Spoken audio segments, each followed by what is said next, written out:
Volám sa Tomáš a som členom Rady mládeže Košického kraja, kde práve pôsobím ako koordinátor pre projekt 72 hodín a tým, že celý Košický kraj.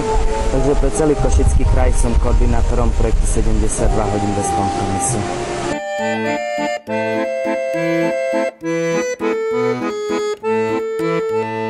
Il y a quelque chose de la vie dans tes yeux qui rit. Podľa mňa je dobrý projekt každý, ktorý vyjde a má aj nejakú tú pointu, takže nemôžem povedať, ktorý presne je dobrý. Podľa mňa sú všetky projekty dobré.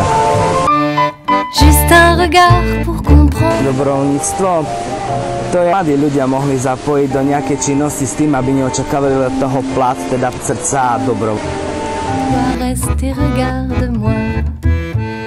My sme sa u nás v rade s našimi členmi radili a pravdepodobne sa tiež zapojím, že čo máme staničný park v meste, tak sa tam zapojíme a nejak ho trošku vypracujeme, aby ľudia vedeli, že nám záleží na kráše na krát.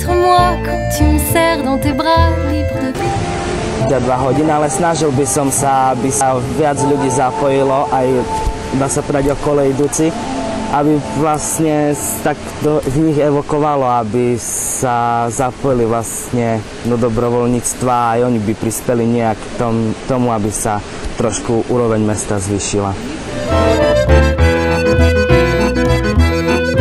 Mám rád čokoládu. Asi s Tomom zo správky Tom a Jerry. Jeseň. Leto.